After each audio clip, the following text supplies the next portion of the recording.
রাগ এমন একটা জিনিস, রাগ এমন একটা আগুন, যে আগুন অন্যকে পোড়ানোর আগে আপনাকে নিজে আগে পুড়তে হবে। রাগ এমন একটা জিনিস। উদাহরণস্বরূপ, আমরা যখন মেসে আগুন ধরাই না, মেসের কাঠিতে যখন আগুন ধরাই, দেশলাইতে যখন আগুন ধরাই, আগে কিন্তু সেই কাঠিটা পুড়ে শেষ হয়, তারপরে অন্য জিনিস আগুন ধরে।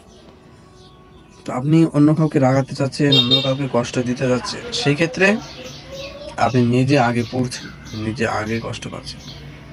অন্যকে রাগ দেখাতে হলেও আপনাকে আগে রাগ করতে হবে, তবেই আপনি অন্যকে রাগ দেখাতে পারবেন।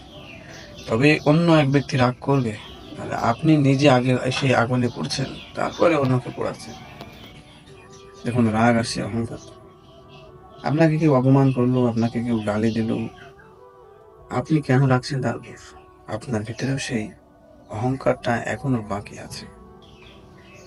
আপনাকে কোন জিনিস আপনাকে রাগিয়ে দিচ্ছে? কোন জিনিস আপনাকে ইগো তৈরি করছে? আপনার অহংকার। যদি আপনার ভিতরে অহংকার না থাকে, তাহলে তার উপর আপনার দয়া আসবে। এই ব্যক্তি এখনো অহংকার থেকে মুক্ত হতে পারেনি, এই ব্যক্তি এখনো সে নিজের আগুনেই পুড়ছে। আপনার ভিতরে যদি অহংকার না থাকে, তো সে ব্যক্তির উপর আপনার দয়া আসবে। যদি আপনার দয়া না আসে, তাহলে বুঝবেন যে আপনার ভিতরে অহংকার এখনো বাকি রয়েছে। আমরা সকলেই বলি যে আমার ভিতরে কোনো অহংকার নেই, কিন্তু অহংকার, আপনাকে কেউ অপমান করলেই তো আপনার ভিতরে অহংকার জেগে উঠছে। আর অহংকার জাগার জন্যই তো আপনি রাগ করছেন।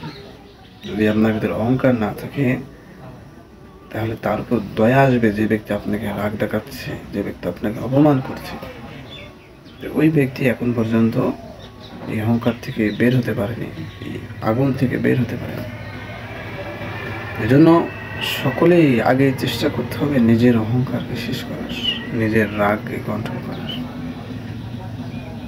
আজকে পর্যন্তই। সকলে ভালো থাকবেন। আসসালামু আলাইকুম ওয়া রাহমাতুল্লাহি ওয়া বারাকাতুহু।